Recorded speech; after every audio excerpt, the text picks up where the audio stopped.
اللہ ربنا اللہ حسبنا اللہ ربنا اللہ حسبنا اللہ ربنا اللہ حسبنا اللہ ربنا اللہ حسبنا. الحمد لله نحمده ونستعينه ونستغفره ونؤمن به ونتوكل عليه ونعوذ بالله من شرور أنفسنا ومن سيئات أعمالنا من يهده الله فلا مضل له ومن يضلله فلا هادي له وأشهد أن لا إله إلا الله وحده لا شريك له وأشهد أن سيدنا ونبينا ومولانا محمدا عبده ورسوله صلى الله تعالى عليه وعلى آله وأصحابه وأزواجه وذرياته وبارك وسلم تسليما كثيرا كثيرا. أما بعد، میرے عزیزو، دوستو، بزرگو، بھائیو، ہمارا اور آپ کا یہاں پر جمع ہونا اللہ کے دین کی نسبت پر ہے. اللہ تبارک و تعالی نے ہمارے اور آپ کے درمیان جو نسبت قائم فرمائی وہ دین کی اور ایمان کی نسبت قائم فرمائی. اسی ایک نسبت نے دنیا کے مختلف ممالک کے لوگوں کو ایک ساتھ جوڑ دیا. دنیا والوں نے مختلف چیزیں بنا رکھی ہیں مختلف چیزوں کو جوڑنے کے لیے. گوند بنایا کاغذ کو جوڑنے کے لیے، دوسری چیزیں بنائی دوسری چیزوں کو جوڑنے کے لیے. اللہ تبارک و تعالی نے ایک ایمان والے کو دوسرے کے ساتھ جوڑنے کے لیے دین کی نسبت مرحمت فرمائی. یہ اتنی بڑی نسبت ہے کہ اس نسبت سے بڑھ کر کوئی نسبت نہیں. ایمانی نسبت، دینی نسبت. اگر ہم کو اس ایمانی اور دینی نسبت کا احساس ہو جائے تو اللہ تبارک و تعالی نے جو قرآن پاک میں فرمایا انما المؤمنون اخوہ، تو پھر ہمارے آپس کی ساری لڑائی جھگڑے فتنہ فساد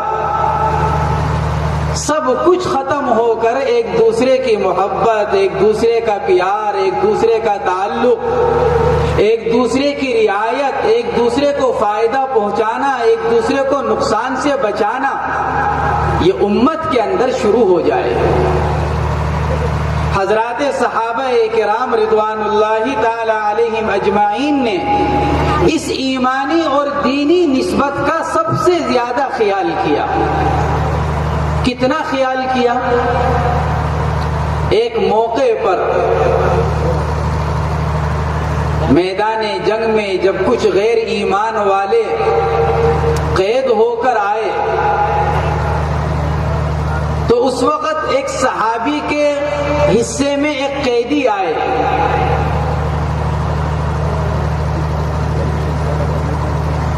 تو وہ صحابی ان قیدی کو پکڑے ہوئے تھے. برابر میں سے دوسرے صحابی گزرے. انہوں نے کہا اپنے ساتھی سے کہ بھائی ذرا اس کو مضبوط پکڑ کر رکھنا، بھاگ نہ جائے. اس کی ماں مکہ مکرمہ کی ایک مالدار عورت ہے، پکڑ کر رکھو، اس کے بدلے میں بڑی قیمت ملے گی. تو قیدی نے پلٹ کر جواب دیا کہنے والے کو، صحابی کو، ارے تم میرے بارے میں یہ بات کہہ رہے ہو، میں تمہارا سگا بھائی ہوں. دونوں آپس میں سگے بھائی تھے، کہنے والے صحابی بھی قیدی ہونے والے بھی. تو اس قیدی نے کہا کہ میں تمہارا سگا بھائی ہوں، تم میرے بارے میں یہ بات کہہ رہے ہو. تو صحابی نے کیا جواب دیا کہ وہ جواب دیا جس سے معلوم ہوتا ہے کہ صحابہ کرام کے درمیان جو اصل تعلق تھا وہ ایمان کی بنیاد پر تھا. صحابی نے جواب دیا کہ تم میرے سگے بھائی نہیں ہو، میرا سگا بھائی یہ ہے. دوسرے صحابی کی طرف اشارہ کیا کہ یہ میرے سگے بھائی ہیں اس لیے کہ تم نے کلمہ نہیں پڑھ رکھا ہے، انہوں نے کلمہ پڑھ رکھا ہے. یہ کلمے کی بنیاد پر اب میرے بھائی یہ ہیں، کیونکہ تم نے کلمہ نہیں پڑھا اس لیے تم میرے بھائی نہیں۔ اللہ نے ہمیں اور آپ کو جو نسبت مرحمت فرمائی ہے وہ ایمان کی نسبت مرحمت فرمائی۔ میرے عزیزوں، دوستوں، بزرگوں، بھائیوں، اسی ایمانی نسبت کی بنا پر ہم اور آپ یہاں اس وقت جمع ہوئے ہیں۔ اللہ تبارک و تعالی اس ایمانی نسبت کی رعایت کرنے کی، اس کا خیال کرنے کی ہم سب کو توفیق مرحمت فرمائے۔ اس لیے کہ میرے عزیزوں، دوستوں، بزرگوں، بھائیوں، اللہ تبارک و تعالی نے اس دنیا کی جو سب سے قیمتی چیز بنائی ہے وہ ایمان کو بنایا ہے۔ اگر آدمی کے پاس ایمان ہے تو وہ اپنی موت کی بھی تیاری کرے گا، وہ قیامت کا بھی انتظار کرے گا، علامات قیامت کا بھی انتظار کرے گا، اور علامات قیامت کے ظہور سے وہ آدمی اپنی موت کی بھی فکر کرے گا اگر ایمان ہے۔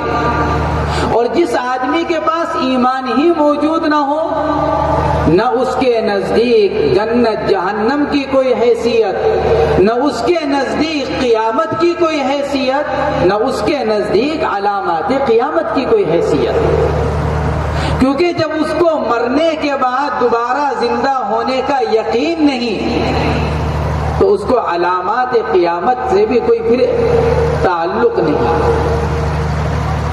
ہمارے اور آپ کے لیے سب سے بڑی چیز ایمان ہے۔ اگر آدمی کے پاس ایمان موجود ہے، وہ ایمان نہیں جس کے دعوے دار ہم اور آپ ہیں۔ ہم بھی دعوے دار ہیں کہ ہم ایمان والے ہیں، لیکن ہمارے ایمان کی کیا حیثیت ہے، ہمارے ایمان کی کیا قیمت ہے، ہمارا ایمان کتنا مضبوط ہے، ہم میں سے ہر ایک خود جانتا ہے کہ ہمارا ایمان کیا۔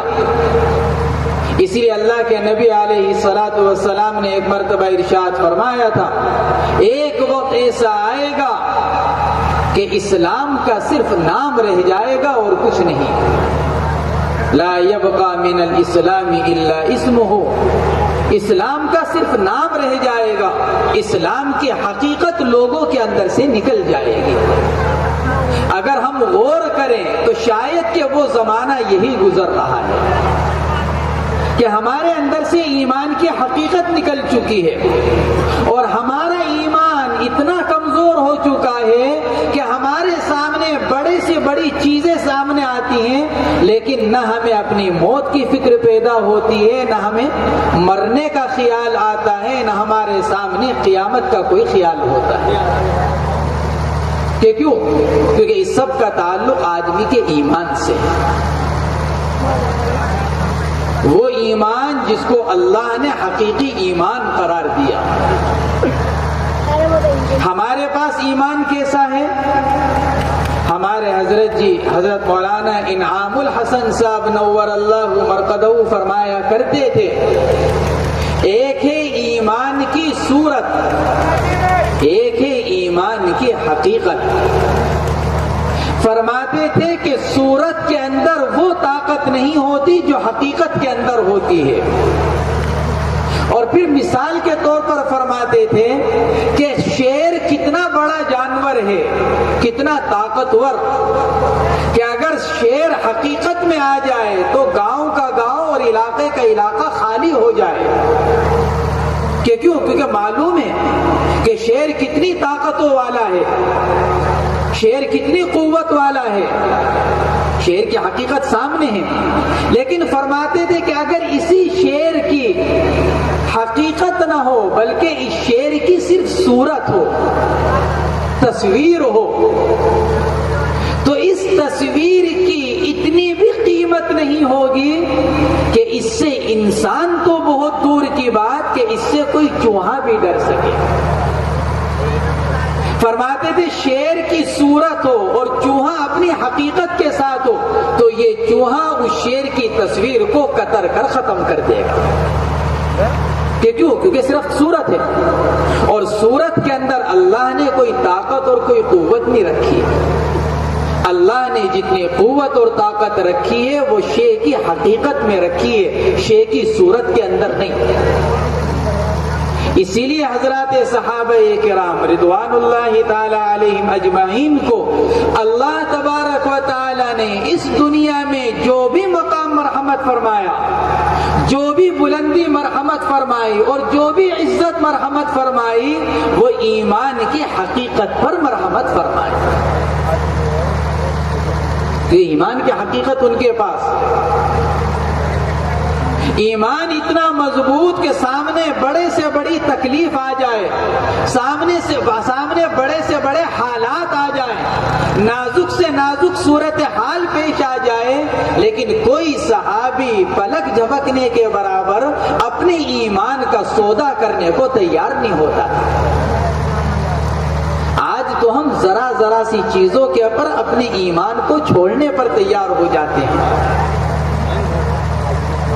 ایمان کی حقیقت کو، ایمان کا نام تو رہتا ہے ہمارے ساتھ، اسی لیے حدیث پاک کے اندر فرمایا گیا ما آمن بالقرآن من استحل محارمہ۔ اگر ہم اپنی زندگیوں کا جائزہ لیں، اللہ تبارک و تعالی نے انسانیت کی ہدایت کے لیے قرآن پاک نازل فرمایا، ساری ہدایت اللہ نے قرآن پاک میں رکھی، ہم نے قرآن پاک کو ہی چھوڑ دیا اور ہم نے قرآن کو چھوڑ کر اللہ سے ہدایت کو مانگنا شروع کیا۔ چھوڑ رکھا ہے قرآن کو، دنیا کو پکڑ رکھا ہے اور اللہ سے ہدایت کو مانگتے ہیں، تو قرآن کو چھوڑ کر تو ہدایت نہیں ملے گی، کیونکہ ہدایت کا سرچشمہ قرآن ہے۔ اب قرآن پاک میں اللہ نے جو ایمان اور ایمانی صفات بیان کی، ہم نے ان سب کو چھوڑ دیا۔ قرآن کہتا ہے شراب نہ پیو، مسلمان شراب پی رہا ہے۔ قرآن کہتا ہے چوری نہ کرو، مسلمان چوری کر رہا ہے۔ قرآن کہتا ہے غیبت نہ کرو، مسلمان غیبت کر رہا ہے۔ قرآن کہہ رہا ہے دوسرے کو تکلیف نہ پہنچاؤ، ایمان والا دوسرے کو تکلیف پہنچانے پر لگا ہوا ہے۔ حدیث کیا کہہ رہی ہے؟ ما آمن بالقرآن من استحل محارمہ۔ قرآن نے جن چیزوں کو حرام ناجائز قرار دیا، جو آدمی ان کو حلال سمجھے یعنی ان کو کرے، تو اس آدمی کا قرآن پر ایمان نہیں۔ ہمارا دعویٰ ایمان کا، لیکن ہماری زندگی، ہمارے اعمال ہمارے دعوے کے بالکل خلاف۔ حضرات صحابہ کرام جو بات زبان سے کہنے والے، اس کا یقین دل میں رکھنے والے۔ اگر وہ زبان سے یہ کہتے تھے کہ ایک اللہ کرنے والا ہے، تو دل سے اس کا یقین بھی رکھتے تھے۔ اگر وہ زبان سے یوں کہتے تھے کرنے والی ذات اللہ کی، نفع نقصان پہنچانے والی ذات اللہ کی، تو دل سے اس کا یقین بھی رکھتے تھے۔ حضرت عمر فاروق رضی اللہ تعالی عنہ نے حضرت حذیفہ رضی اللہ تعالی عنہ کو ایک جگہ کا گورنر بنا کر بھیجا، اور پھر کچھ دنوں کے بعد ان کو گورنری سے ہٹا دیا۔ جب وہ مدینہ منورہ واپس آئے تو حضرت عمر نے ان سے معذرت کی کہ بھائی میں نے تمہیں اس لیے ہٹا دیا۔ تو ان صحابی نے عرض کیا امیر المومنین معذرت کرنے کی ضرورت نہیں، آپ مجھ سے معذرت نہ کریں۔ کہ کیوں؟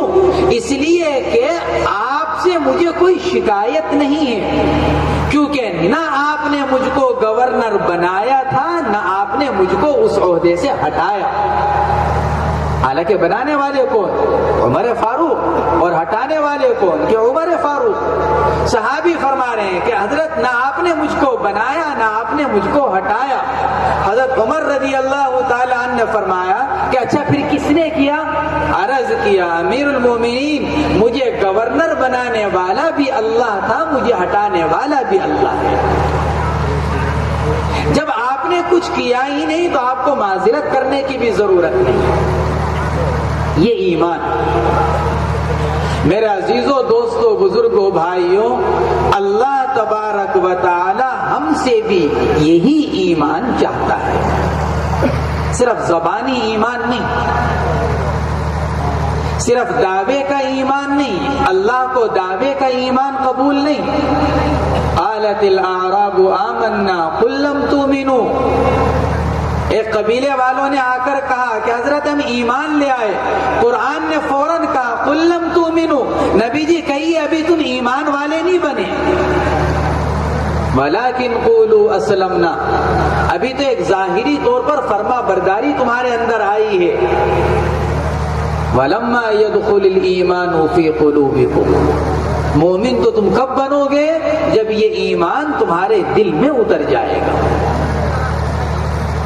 میرے عزیزوں، دوستوں، بزرگوں، بھائیوں، ہم بے شک ایمان کا دعویٰ کرنے والے ہیں، لیکن ایمان والے کے اوپر تکلیفیں اور مصیبتیں جب آتی ہیں، جب حالات آتے ہیں، تو پھر اللہ تبارک و تعالیٰ کی مدد بھی آتی ہے، کیونکہ حالات لانے والے بھی اللہ، حالات کو دور کرنے والے بھی اللہ۔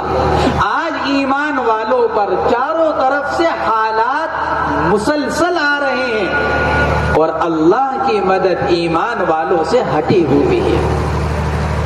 اس کی بنیادی وجہ کیا؟ صحابہ کرام پر حالات آتے تھے، انفرادی طور پر بھی، اجتماعی طور پر بھی، لیکن صحابہ کے اوپر سے حالات تھوڑے عرصے میں ہٹ جایا کرتے تھے۔ آج اگر دنیا کا جائزہ لے، کتنا طویل عرصہ گزر گیا ہے ایمان والوں پر حالات کے آتے ہوئے، اور مستقبل میں ان حالات کے دور ہونے کی کوئی سبیل نظر نہیں آتی۔ کیوں؟ اس لیے کہ حالات کے دور ہونے کا جو بنیادی سبب ہے، اور اللہ نے جو ایک بنیادی حل ارشاد فرمایا ہے، آج ہماری زندگیوں سے وہ سبب نکلا ہوا ہے کہ وہ کیا؟ کہ اللہ کی مدد کے آنے کا واحد ذریعہ اللہ تبارک و تعالی کی اطاعت، اللہ کو ایسا ماننا جیسا کہ اس کو ماننے کا حق ہے، اللہ پر ایسا یقین رکھنا جیسا کہ اس پر یقین کیے جانے کا حق ہے۔ اگر ایمان والے اس پر آ جائیں، اللہ تبارک و تعالی ایمان والوں کے ساتھ اپنی مدد کا وہی معاملہ فرمائیں جو اللہ نے حضرات صحابہ کرام کے ساتھ فرمایا کہ انفرادی حالات ہوں، اجتماعی حالات ہوں، کوئی بھی مسئلہ آئے کہ اللہ سے دعا مانگ رہے ہیں، 2 رکعت نماز پڑھ رہے ہیں، نبی سے دعا کے لیے کہہ رہے ہیں اور حالات دور ہو رہے ہیں، کہ پھر معاشی ہوں، اخلاقی ہوں، گھر کے ہوں، باہر کے ہوں، کہ پھر پلک جھپکنے میں ان کے مسائل حل ہوتے تھے۔ ایک صحابی ہیں حضرت مقداد بن معدی کرب رضی اللہ تعالی عنہ، کہ جب آدمی کے اندر ایمان ہوتا ہے اپنی حقیقت کے ساتھ، تو پھر اللہ اس کے مسائل کو کیسے حل کرتے ہیں۔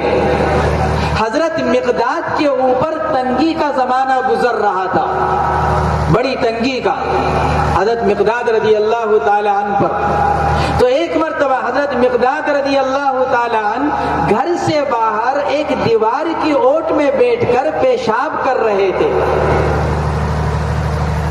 تو پیشاب کرتے کرتے دیکھا کہ ایک چوہا آیا اور اپنے منہ میں ایک دینار اور ایک درہم دبا کر لے کر آیا، اور وہ درہم لا کر حضرت مقداد کے پاس رکھا۔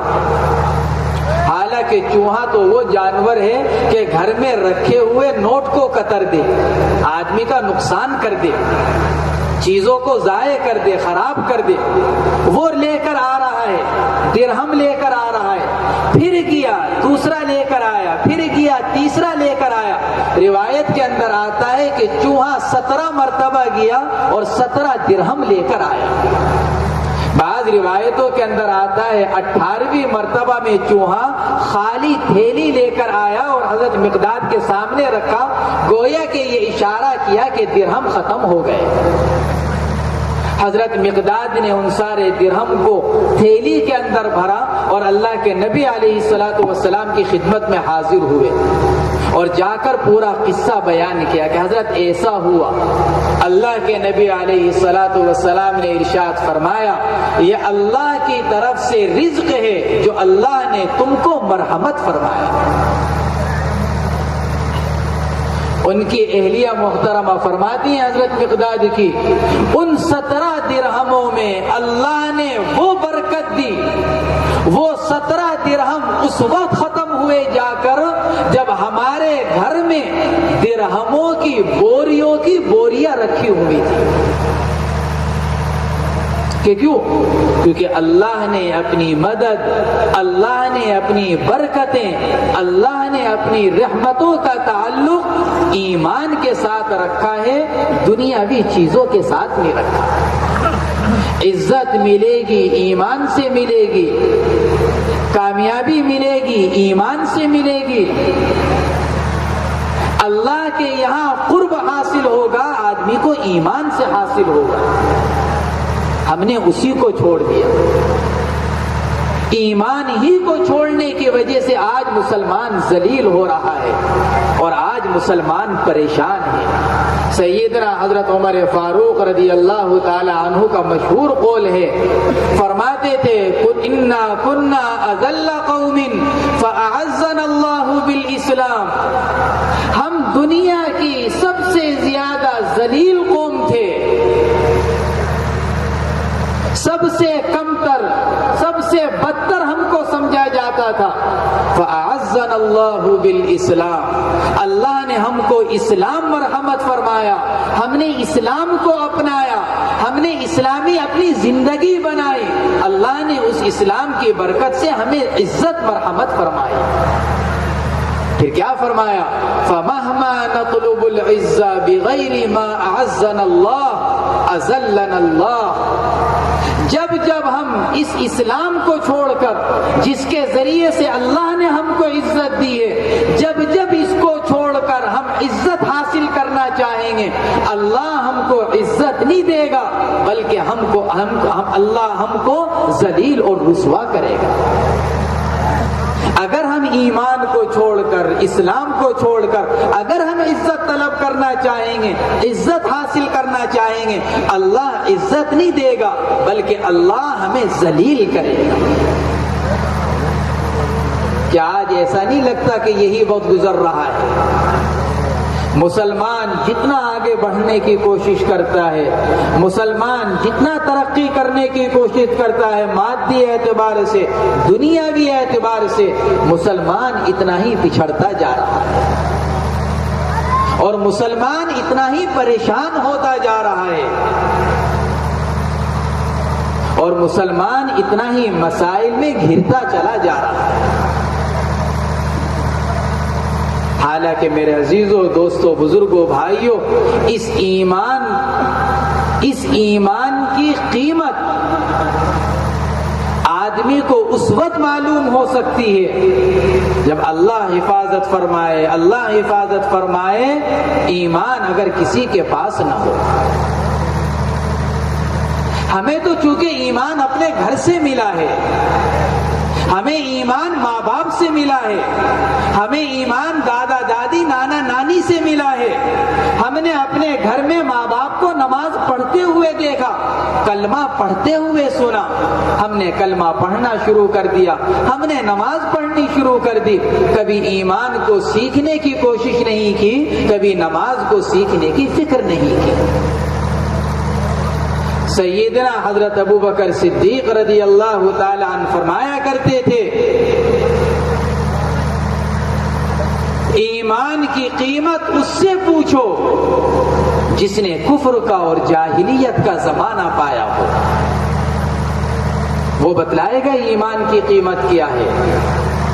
جس نے کفر کا، جاہلیت کا زمانہ ہی نہ پایا ہو اس کو ایمان کی قیمت کا کیا پتا.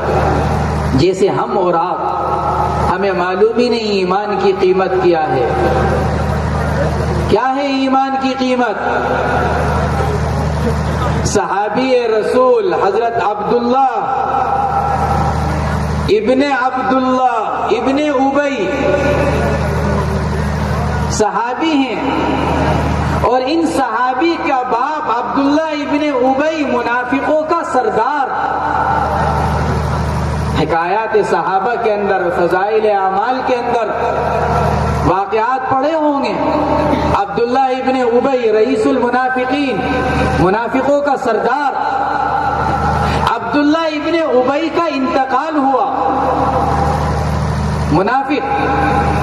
عبداللہ ابن ابی کے بیٹے پکے صحابی، ان کا نام بھی عبداللہ، اللہ کے نبی کی خدمت میں حاضر ہوئے، آ کر عرض کیا یا رسول اللہ، میرے باپ عبداللہ ابن ابی کا انتقال ہو گیا، اللہ کے نبی میں یہ چاہتا ہوں میرے باپ کو جو کفن دیا جائے وہ آپ کی قمیص مبارک میں دیا جائے۔ میں آپ سے آپ کی قمیص لینے کے لیے آیا ہوں، کرتا، مجھے آپ کا کرتا چاہیے تاکہ میں اس میں اپنے باپ کو کفن دوں۔ اللہ کے نبی علیہ الصلوۃ والسلام نے اپنے صحابی کی درخواست کو قبول کیا اور اپنا مستعمل کرتا اپنے صحابی کو مرحمت فرمایا کہ جاؤ جا کر اس میں اپنے باپ کو کفن دے دو۔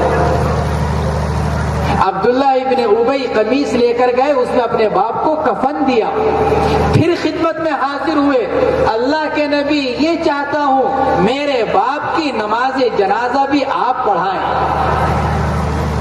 اللہ کے نبی علیہ الصلوۃ والسلام نے اس درخواست کو بھی قبول کیا، باوجود اس کے حضرت عمر فاروق جیسے صحابی منع کر رہے تھے کہ اللہ کے نبی منافق ہے، آپ اس کی نماز نہ پڑھیے، لیکن اللہ کے نبی تشریف لے گئے، نماز جنازہ پڑھائی۔ ایمان کی کیا قیمت ہے معلوم ہوگا۔ اللہ کے نبی نماز جنازہ پڑھا رہے ہیں، اللہ کے نبی کی کرتے میں کفن دیا جا رہا ہے، اس سے بڑی سعادت کسی مردے کو حاصل نہیں ہو سکتی۔ لیکن اس سب کے باوجود اللہ تبارک و تعالی نے قرآن پاک میں کیا فرمایا؟ اللہ کی طرف سے حکم آیا، نبی جی آئندہ ان جیسوں میں سے کسی کی نماز پڑھنے کی اجازت نہیں ہے، یہ لوگ کافر ہیں اور اللہ کی طرف سے کفر کرنے والوں کے لیے معافی نہیں ہے۔ نبی نماز جنازہ پڑھا رہے ہیں، نبی کے کرتے میں کفن دیا جا رہا ہے، اس کے باوجود اس آدمی کو معافی نہیں مل رہی ہے کہ کیوں؟ کیونکہ اس کے پاس ایمان کی نعمت نہیں ہے۔ یہ ایمان کی نعمت اللہ نے ہمیں اور آپ کو مرحمت فرمائی، ہمیں اس کی قیمت کا اندازہ نہیں ہے۔ جب تک ہم اس کی اہمیت کو نہیں سمجھیں گے، جب تک ہم اپنے ایمان کو ایمان بنانے کی فکر نہیں کریں گے، کوشش نہیں کریں گے، میرے عزیزوں، دوستوں، بزرگوں، بھائیوں، یہ ایمان ہمارا دل میں نہیں اترے گا، صرف زبان پر رہے گا، اور زبانی ایمان اللہ کے یہاں معتبر نہیں ہے۔ اس وقت تک پھر کیا ہوگا کہ اس وقت تک ہمارے دل میں نہ ایمان کی قیمت ہوگی، ہمارے دل میں نہ ایمانی اعمال کی قیمت ہوگی، ہمارے دل میں نہ قرآن کی اہمیت ہوگی۔ یہی تو وجہ ہے آج ایمان والے کے دل میں نہ قرآن اور نہ اس کا اپنے بچوں کو قرآن پاک کی تعلیم دینے کی طرف کوئی اہتمام۔ کہ کیوں؟ کہ خود ہمارے اپنے دل میں ایمان نہیں، اور خود ہمارے اپنے دلوں میں قرآن کی اہمیت نہیں۔ جب تک ہم اپنے دلوں میں خود پیدا نہیں کریں گے، ہماری آئندہ آنے والی نسلوں کے ایمان کے محفوظ ہونے کا کوئی اور صورت اور کوئی اور سبیل نہیں ہے۔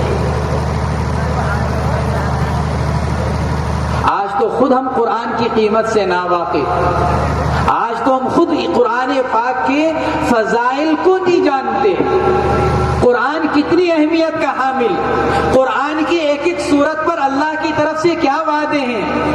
آدمی بندہ قرآن پاک پڑھتا ہے، قرآن کی کسی سورت سے محبت کرتا ہے، اللہ کی طرف سے کیا انعام ہے ہم نہیں جانتے۔ کہ کیوں؟ کیونکہ نہ ہم قرآن پڑھتے ہیں، نہ قرآن کی طرف ہماری توجہ ہوتی ہے اور نہ قرآن کے فضائل سے ہم واقف ہیں۔ ہماری اکثریت وہ ہے جس کو مہینوں نہیں سالوں گزر جاتے ہیں قرآن پاک کھول کر نہیں پڑھتے۔ بعض تو ایسے بھی ہیں زندگی گزر جاتی ہے، زندگی تمام ہو جاتی ہے اور قرآن پاک کھول کر پڑھنے کی نوبت بھی نہیں آتی۔ قرآن کیا ہے؟ حضرت معاویہ ابن معاویہ لیثی رضی اللہ تعالی عنہ ایک صحابی گزرے ہیں۔ اللہ کے نبی علیہ الصلاۃ والسلام میدان تبوک میں تشریف فرما تھے، مدینہ منورہ سے فاصلے پر۔ حضرت معاویہ مدینہ منورہ میں تھے۔ اللہ کے نبی کے پیچھے حضرت معاویہ کا انتقال مدینہ منورہ میں ہوا۔ حضرت جبرائیل علی نبینا وعلیہ الصلاۃ والسلام حضرت معاویہ کے جنازے میں شرکت کرنے کے لیے 7ویں آسمان سے دنیا میں تشریف لائے، اور تنہا نہیں، اپنے ساتھ 70,000 فرشتوں کی جماعت لے کر آئے حضرت معاویہ کے جنازے میں شرکت کرنے کے لیے۔ اور اتنا ہی نہیں، مدینہ منورہ آنے کے بعد حضرت جبرائیل اللہ کے نبی علیہ الصلاۃ والسلام کی خدمت میں میدان تبوک گئے، جا کر عرض کیا یا رسول اللہ، مدینہ منورہ میں آپ کے صحابی معاویہ کا انتقال ہو گیا، کیا آپ ان کی نماز جنازہ پڑھنا چاہتے ہیں؟ حالانکہ اللہ کے نبی بہت دور۔ حضرت جبرائیل نے عرض کیا کہ آپ ان کی نماز جنازہ پڑھنا چاہتے ہیں؟ اللہ کے نبی نے ارشاد فرمایا کہ ہاں جبرائیل، میں نماز جنازہ پڑھنا چاہتا ہوں۔ روایت کے اندر آتا ہے حضرت جبرائیل نے اپنا پر زمین پر مارا، اللہ نے ان کی برکت سے میدان تبوک سے لے کر مدینہ منورہ تک کا فاصلہ سارا ختم کر دیا، اور حضرت معاویہ کا جنازہ سامنے رکھا ہوا نظر آیا۔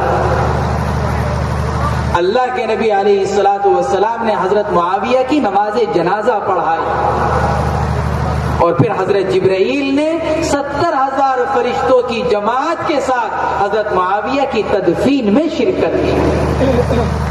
دوسرے موقع پر جب اللہ کے نبی سے ملاقات حضرت جبرائیل کی ہوئی، اللہ کے نبی علیہ الصلاۃ والسلام نے ارشاد فرمایا کہ جبرائیل، ذرا یہ تو بتلاؤ کہ معاویہ کو یہ مقام کیوں ملا کہ معاویہ کے انتقال پر، ان کے جنازے پر 70,000 فرشتوں کی جماعت لے کر تم دنیا میں آئے، اور میں اتنا دور ہوتے ہوئے میں ان کی نماز جنازہ پڑھا رہا ہوں، ان کو یہ مقام کیوں ملا؟ حضرت جبرائیل علیہ الصلاۃ والسلام نے عرض کیا یا رسول اللہ، معاویہ کو یہ مقام، یہ فضیلت صرف اس لیے حاصل ہوا کہ معاویہ کو قل هو اللہ احد کی سورت سے محبت بہت تھی۔ حضرت معاویہ کہ قل هو اللہ احد سے محبت بہت کرتے تھے، اللہ نے اس محبت کے بدلے میں معاویہ کو یہ مقام مرحمت فرمایا۔ چھوٹی چھوٹی صورتیں قرآن پاک کی، ہمیں تو ان کے فضائل کا بھی پتہ نہیں، پڑھنے پر کیا ملے گا؟ ایک حدیث پاک کے اندر فرمایا گیا، ایک صحابی کا واقعہ ہے، قبا کی بستی میں وہ صحابی امام تھے، نماز پڑھایا کرتے تھے، اور ان کا معمول تھا ہر نماز میں ایک مرتبہ قل هو اللہ احد کو ضرور پڑھتے، کوئی بھی نماز ہوتی، امام صاحب نماز میں قل هو اللہ احد ضرور پڑھتے۔ مقتدیوں نے ان سے کہا کہ حضرت آپ ہر نماز میں کیوں پڑھتے ہیں؟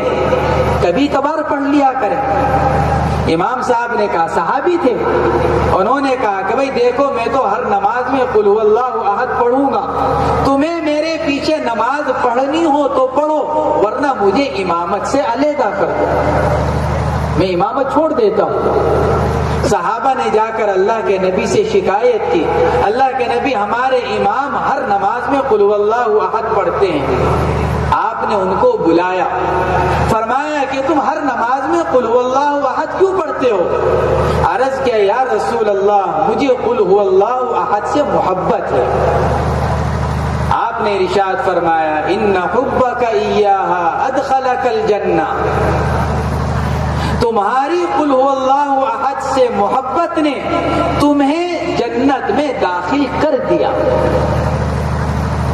یہ نہیں ارشاد فرمایا کہ اللہ جنت میں داخل کرے گا، محدثین نے لکھا ہے یہ فرمایا اللہ نے تمہیں جنت میں داخل کر دیا، یعنی تمہارا جنت میں داخل ہونا اتنا ہی یقینی ہے جیسے گزرا ہوا زمانہ یقینی ہے، جو کل گزر چکا ہے جیسے وہ یقینی ہے، کوئی اس کو جھٹلا نہیں سکتا۔ ایسی آپ نے ارشاد فرمایا قل هو اللہ احد سے محبت کرنا کہ اس نے تمہیں جنت میں داخل کر دیا۔ میرے عزیزوں، دوستوں، بزرگوں، بھائیوں، اگرچہ ہمارے اجلاس کا عنوان دوسرا ہے، لیکن میرا یہ جی چاہا کہ ہماری گفتگو ایمان کے اوپر ہو۔ میں نے مفتی صاحب سے مذاکرہ کیا، مفتی تعظیم صاحب سے، میرا یہ جی چاہا کہ میرے عزیزوں، دوستوں، بزرگوں، بھائیوں، یہ قیامت اور علامات قیامت، جن علامات قیامت میں سے ایک دجال کا ذکر، جیسے کہ عنوان کے اندر بھی ہے کہ دجال اور اس کی مکاریاں، میرے عزیزوں، دوستوں، بزرگوں، بھائیوں، اس سب کا تعلق کس سے؟ اس سب کا تعلق انسان کے ایمان سے۔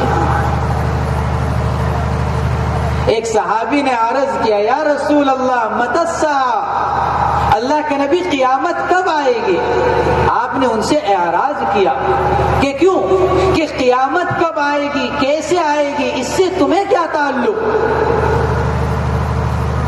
تمہارا اس سے کیا تعلق کہ قیامت کب آئے گی، کیسے آئے گی؟ ہم ہوں گے کہ نہیں ہوں گے؟ آپ نے صحابی کو اس کا جواب نہیں دیا، اعراض فرمایا۔ صحابی نے دوسری مرتبہ عرض کیا یا رسول اللہ متی الساعہ، اللہ کے نبی قیامت کب آئے گی؟ آپ نے پھر ان سے اعراض کیا۔ پھر تیسری مرتبہ انہوں نے کہا یا رسول اللہ متی الساعہ، اللہ کے نبی قیامت کب آئے گی؟ آپ نے فرمایا ما عادت لها، بار بار پوچھ رہے ہو قیامت کب آئے گی، قیامت کب آئے گی، ذرا یہ تو بتلاؤ تم نے قیامت کی اور اپنی موت کی تیاری کیا کر رکھی ہے؟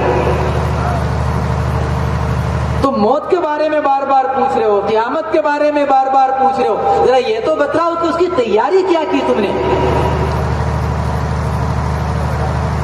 عرض کیا یا رسول اللہ تیاری تو کچھ نہیں کی، لیکن ہاں اتنا ضرور ہے اللہ اور اللہ کے رسول سے محبت رکھتا۔ یہ نہیں کہ میں نے بہت نمازیں پڑھ رکھی ہیں، بہت روزے رکھ رکھے ہیں، بہت حج اور عمرہ کر رکھا ہے، بہت تسبیحات پڑھ رکھی ہیں۔ اللہ کے نبی تیاری تو کچھ اور نہیں کر رکھی ہے، لیکن اللہ اور اللہ کے رسول سے محبت رکھتا ہوں۔ آپ نے فرمایا انت مع من احببت، اگر تمہیں اللہ اور اللہ کے رسول سے حقیقی محبت ہے تو پھر تم کل قیامت میں بھی اللہ اور اللہ کے رسول کے ساتھ رہو گے۔ تو میرے عزیزوں، دوستوں، بزرگوں، بھائیوں، ہمارے اس اجلاس کا تعلق جس عنوان سے ہے اس عنوان کی حقیقت بھی ایمان کی تیاری، ایمان کی فکر، ایمان کو بنانا، ایمان کو مضبوط کرنا۔ کہ کیوں؟ کیونکہ ہمارا ایمان اگر بن گیا تو ہم اس قیامت، آنے والی قیامت کی تیاری اور فکر کرنے والے خود بخود بن جائیں گے۔ نہ ہمیں کسی جلسے کی ضرورت پڑے گی، نہ ہمیں کسی مقرر کی تقریر کی ضرورت پڑے گی، اور نہ ہمیں کسی اور سے کچھ پوچھنے کی اور سننے کی ضرورت پڑے گی۔ کہ کیوں؟ اس لیے کہ ہمارے دل کا ایمان خود ہمیں اس بات پر کھڑا کرے گا کہ میں آنے والی قیامت کے لیے، آنے والی اپنی موت کے لیے خود تیاری کرنے والا بن جاؤں، اور خود اللہ کی نافرمانی سے بچنے والا بن جاؤں، اور اللہ کی اطاعت اور اعمال صالحہ میں اپنا وقت لگانے والا بن جاؤں۔ کیونکہ انسان کو اعمال پر لانے والی بنیادی چیز وہ انسان کا ایمان ہے۔ آج ہماری ہماری زندگیوں سے جو اعمال نکلے ہوئے ہیں، ایمان والا اپنے مسائل کو حل کرنے کے لیے دنیا کے سارے اسباب اختیار کرنے کو تیار، خدا نہ خواستہ بیمار ہو جائیں، اچھے سے اچھے ڈاکٹر کے پاس جا کر علاج کرانے کو، بڑھیا سے بڑھیا اسپتال میں جا کر داخل ہونے کو ہم تیار، خدا نہ خواستہ کوئی مقدمہ پھنس جائے بہترین سے بہترین وکیل کرنے کو تیار۔ دنیاوی اعتبار سے ہم اپنی ساری صلاحیتیں اپنے مسائل کے حل کرنے کے لیے جھونکنے کو تیار، اپنی جان، اپنا مال، اپنا وقت لگانے کو تیار۔ لیکن میرے عزیزوں، دوستوں، بزرگوں، بھائیوں، اگر ہمارے دل میں حقیقی ایمان اگر ہوگا، آنے والے مسائل کے حل کے لیے ہم دنیاوی اسباب کی طرف نہیں دیکھیں گے، مسائل کے حل کے لیے ہماری نگاہ اللہ کی طرف جائے گی۔ پھر ان اسباب کو آدمی اسباب ہی کے طور پر اختیار کرے گا، ان اسباب کو خدا نہ خواستہ اللہ اور ان کو مؤثر سمجھ کر استعمال نہیں کرے گا۔ پھر آدمی کی نگاہ اللہ پر ہوگی کہ کیوں؟ کیونکہ مسائل بھی اللہ کی طرف سے آتے ہیں اور مسائل کا دور کرنے والی ذات بھی اللہ کی ہے۔ یہی وجہ ہے آج مسلمان کے مسائل دور نہیں ہو رہے ہیں، آج مسلمان کی پریشانیاں کم نہیں ہو رہی ہیں۔ اگر ہم نے سے ہر ایک اپنی زندگی کا جائزہ لے، کیا ایسا نہیں ہے گھر کی ایک پریشانی ختم نہیں ہوتی دوسری پریشانی؟ روایت کے اندر آتا ہے سامنے سے شیر آ گیا، جیسا میں نے عرض کیا ہمارا ایمان کیسا، اگر شیر آ جائے بستی کی بستی خالی ہو جائے۔ حضرت سفینہ کے سامنے شیر آیا، اگر ہم ہوتے تو کیا حال ہوتا؟ اور حضرت سفینہ نے کیا کیا؟ کیوں کہ حضرت سفینہ کے دل میں ایمان ہے، جانتے ہیں شیر بھی نقصان اسی وقت دے سکتا ہے جب اللہ چاہے، جب اللہ کا حکم ہو جائے۔ حضرت سفینہ نے کیا کیا؟ روایت کے اندر آتا ہے حضرت سفینہ نے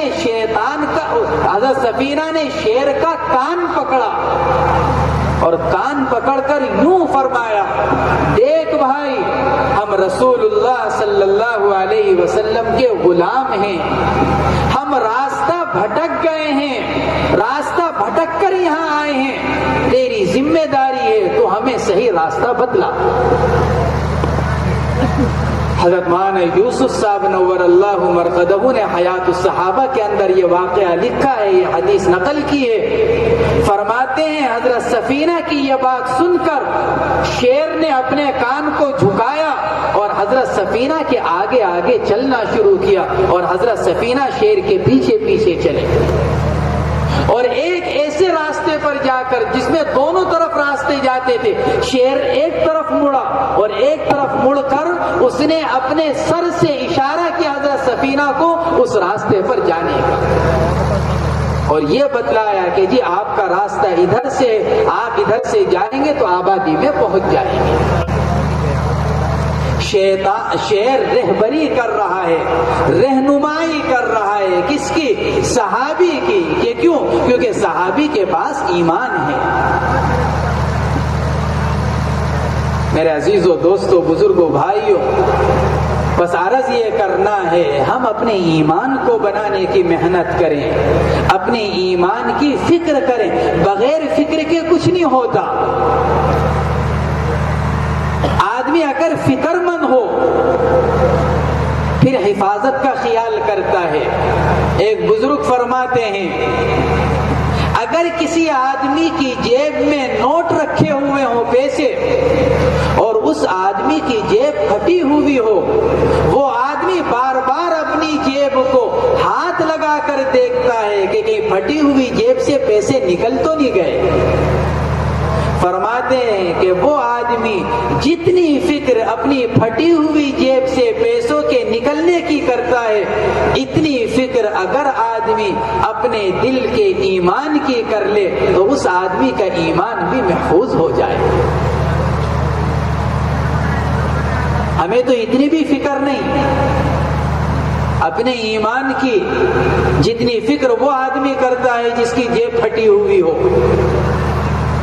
اس لیے اس فکر کے نہ ہونے کی وجہ سے ہمارا ایمان آہستہ آہستہ اتنا کمزور ہو چکا ہے کہ ہم ایمان کے بالکل آخری درجے پر ایسی جگہ پر کھڑے ہوئے ہیں۔ اللہ حفاظت فرمائے، اللہ حفاظت فرمائے کہ اگر کوئی خطرناک صورتحال پیش آ جائے تو کہیں ایسا نہ ہو کہ ہم خدا نخواستہ ایمان ہی کو نہ چھوڑ دیں۔ اسی لیے حدیث پاک کے اندر فرمایا گیا کہ ایمان دل کے اندر اس طرح پرانا ہوتا چلا جاتا ہے، اگر ایمان کی فکر نہ کی جائے، ایمان دل کے اندر اسی طرح پرانا ہوتا چلا جاتا ہے جیسے انسان کے جسم پر کپڑا۔ اگر آدمی کپڑے کی فکر نہ کرے، اس کے صاف ستھرا رکھنے کا خیال نہ کرے، اس کی حفاظت نہ کرے، تو جس طرح کپڑا آہستہ آہستہ بوسیدہ ہوتے ہوتے ختم ہو جاتا ہے، اسی طرح آدمی کے دل کا ایمان بھی آہستہ آہستہ فکر نہ کرنے کی وجہ سے دل سے رخصت ہو جاتا ہے۔ اللہ تبارک و تعالی ہم سب کو اپنے ایمان کی فکر کرنے کی، ایمان کا خیال کرنے کی توفیق مرحمت فرمائے، ایمان بنانے کی محنت کرنے کی توفیق مرحمت فرمائے، اور ایسا مضبوط ایمان ہم سب کو مرحمت فرمائے کہ ہر حال میں، ہر حال میں اور ہر مسئلے میں ہر وقت ہماری نگاہ ایک اللہ کی طرف اٹھنے والی بن جائے۔ اللہ تبارک و تعالی ہم سب کو کہنے سننے سے زیادہ عمل کرنے کی اور اپنے ایمان پر محنت کرنے کی توفیق مرحمت فرمائے۔ وآخر دعوانا ان الحمد للہ رب العالمین۔